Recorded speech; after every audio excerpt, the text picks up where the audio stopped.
يا أيها الذين آمنوا صلوا عليه وسلموا تسليما اللهم صل وسلم عليه على آله.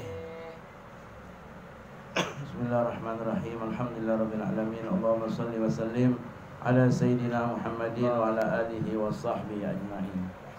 Ahibal kiram, ibadallah rahimakumullah. Sekedar kalimat takziah beberapa menit.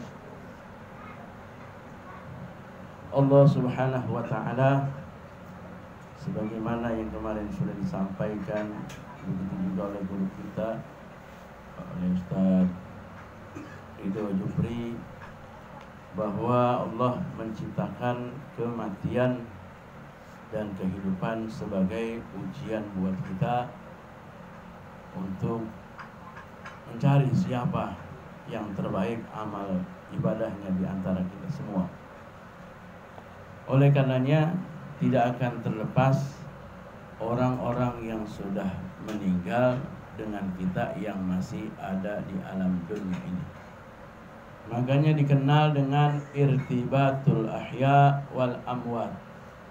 Adanya keterkaitan antara orang yang hidup dengan orang yang mati. Singkat ceritanya diceritakan, dikisahkan dalam kitab Al-Qirtas Syarah Ratibul Attas dalam pembahasan penjelasan zikir tentang Bismillahirrahmanirrahim. Di situ Rasulullah SAW menceritakan bahwa dulu Nabiullah Isa alaihi salam ketika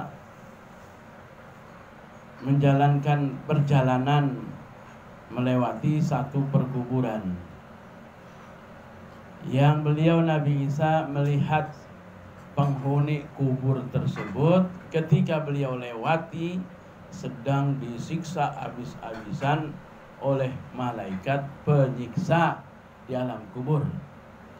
Di alam kubur ini ada sekitar 19 malaikat yang kerjaannya nyiksa terus. Namanya malaikat Zabaniyah. Kita seorang di alam kubur, malaikat tukang nyiksanya 19. Kita lawan satu kita berani. Ini mah 19 lawan 1 kita dewekan. Enggak ada yang nolongin. Dilihat sama Nabiullah Isa alaihissalam disiksa habis-habisan dengan berbagai macam siksaan yang pedih, yang dahsyat.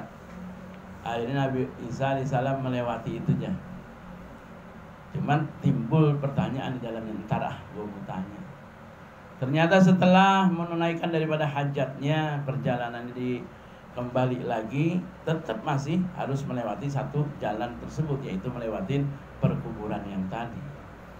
Dan ternyata pas sepulangnya Nabi Isa dari perjalanannya melihat dengan kubur yang sama, cuman penghuninya yang tadi kemarin itu disiksa habis-habisan sama malaikat Zabaniyah ini sedang dijamu, sedang dijadikan raja, dipenuhi segala kebutuhannya sama malaikat rahmah.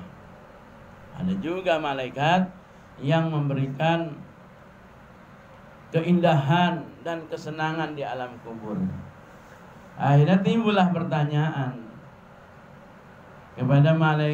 kepada malaikat Jibril, wahai Jibril, tadi kita lewatin, yang barusan kita lewatin kemarin itu disiksa habis-habisan itu penghuni kubur.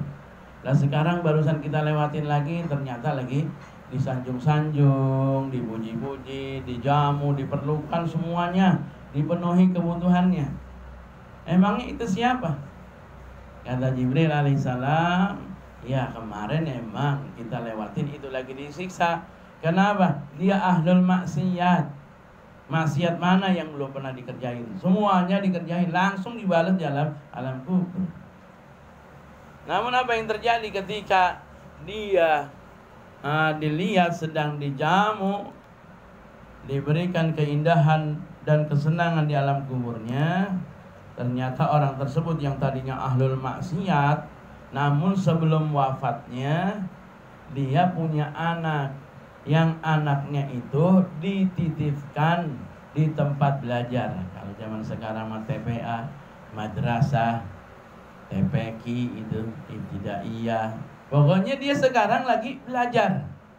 Dan yang dia pelajarin sekarang ini cuman sedang mempelajari kalimat Bismillahirrahmanirrahim.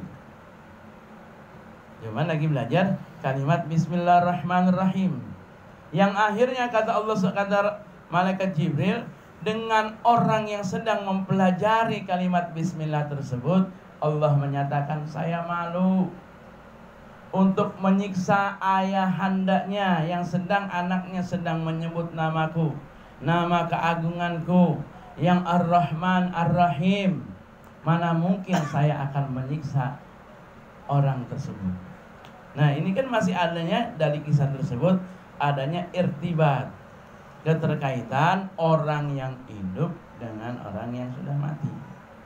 Kalau yang ditinggalkan kita yang masih pada hidup, perlakuannya, kesehariannya, melakukan yang baik, bahkan ibadah yang dilakukan, itu akan membawa imbas yang baik buat almarhum yang meninggal dunia. Mafhum mukhalafahnya, pemahaman kebalikannya sama. Kalau yang ditinggalkan ahli warisnya pada ribut, keturunannya nggak mau ngaji, malam Jumat begitu aja lewat, sholat udah lupa, dia nggak mau doain, Al-Quran nggak pernah dibaca, sedekah nggak pernah dikerjain. Yang ada dia justru melakukan yang dilanggar, yang dilarang sama Allah Subhanahu Wa Taala, malah dia jalanin. Itu pun selain imbasnya buat pribadi si pelaku, sama juga akan membawa imbas negatif buat orang tua kita, leluhur kita yang sudah meninggal dunia. Oleh karenanya harus kita yakinin bahwa kita kaum ahlus sunnah wal jamaah adanya keyakinan tadi, irtibatul ahya wal amwat, adanya keterkaitan hubungan orang yang masih hidup dengan orang yang sudah mati. Mudah-mudahan kita pun sebagai tanda terima kasih dan cinta kita kepada leluhur kita, ayo kita jaga amaliyah keseharian kita dengan amal-amal ibadah yang positif, ibadah yang semakin baik. Insya Allah akan imbasnya buat baik buat kita. Begitu juga buat almarhum orang-orang tua kita. Amin. Ya Allah ya Rabbal Alamin. Nasallallahu alaihi